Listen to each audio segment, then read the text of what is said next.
easy and hearty breakfast for four. Just wait. Eat up. We are going to make a sensational breakfast today, and we're going to start with leftover donuts. Now, I don't really know what those are because at my house we don't have leftover donuts because my mama taught me to make sure you got to eat before it went bad or stale or hard as a rock.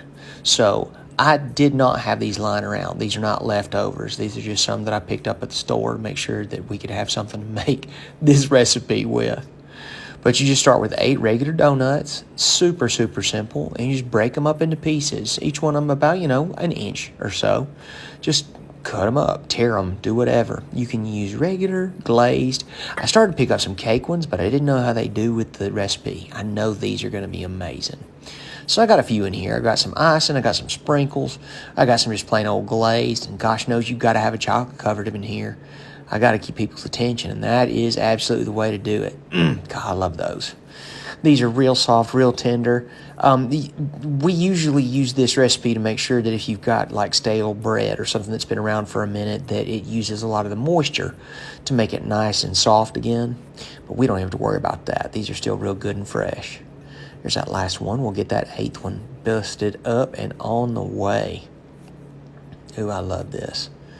Golly, this is perfect for a Sunday breakfast. This is great to take to church, pull apart, any of that kind of stuff. It's so, so good.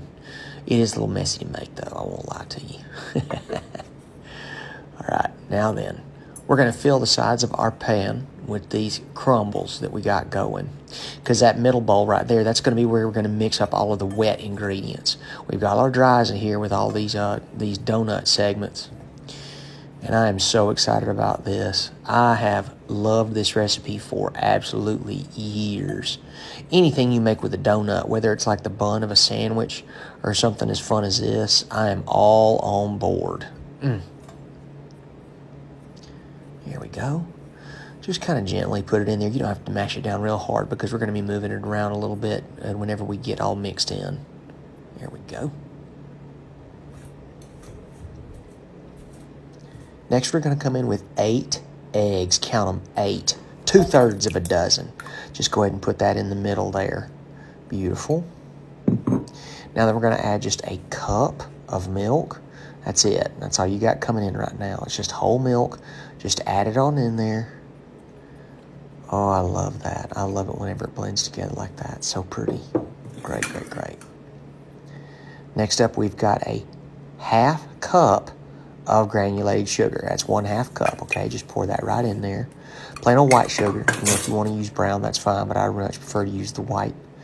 And then we've got just a little bit of vanilla. Now, the recipe calls for a teaspoon. I just pour till I feel like it. That's just how I feel about the whole thing. And now we've got our cinnamon.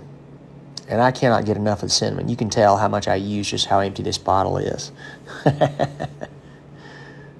Fantastic. And for this one, it's going to be a teaspoon of that too, but I just shake until I feel like I'm ready to finish. Now, first I'm going to start with the whisk. I'm going to make sure we get those egg yolks busted up as best we can without making a big old mess. So the whisk is where we're going to start. I love this implement. It is so fun. It takes a little bit of wrist power sometimes. You got to get that forearm in there, but I really like it. All right. Whenever you get done with those initial breaking of the yolks, what you're going to do is come in here with this fantastic little handy-dandy gadget I got off Amazon. I don't know what to call it, but it is absolutely the best thing in the world. And it has like a plunger action, and it just gets things all kind of whipped up down there in that bowl. Any kind of wet ingredients, you've got it taken care of in no time flat. Ooh, I love it. Eggs, cream, any kind of anything. You just put that in there and get to town, and I'll tell you what, it'll be done in no time.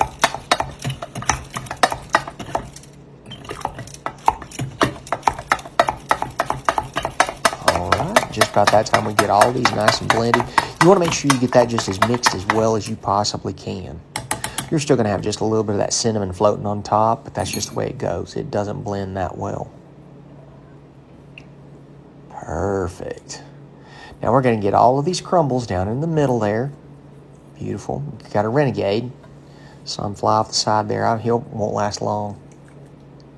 And now pour your egg and cinnamon and sugar mixture all over the top. Okay?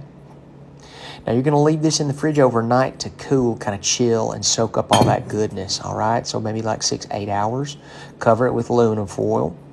And then you slide it right into the oven at 350 for 30 minutes, okay? After that 30 minutes, you're going to take the aluminum foil off and then cook it for another 20 minutes. And this is what you get. Oh my goodness, look at that. Now then, for a glaze, we're going to put a little bit of confectioner's sugar. I put about a half a cup into there. And then I'm going to pour just a little bit of milk in, okay? Good. There's our half a cup. Great. And then just a dash of milk. I don't ever measure that. I just put a little bit in there. It's amazing to me how much confectioner's sugar can just sort of like get soaked up by milk and make this beautiful, simple sugar glaze. So you just stir it, fold it, continue to do that. Be real careful. You can still make a big old mess. You can see it all over my fingers right there and all over some of the dish. You know, just try to be gentle in the beginning until it starts to really get saturated with that wetness. There you go. See? Worth the wait. And then you just drizzle it over the top. I mean, does it get any easier than that? My gosh, y'all. And you want to talk about delicious? Get out of town. Oh my gosh. And this will feed easily 4 or 5 people. Eat up, y'all. Love y'all.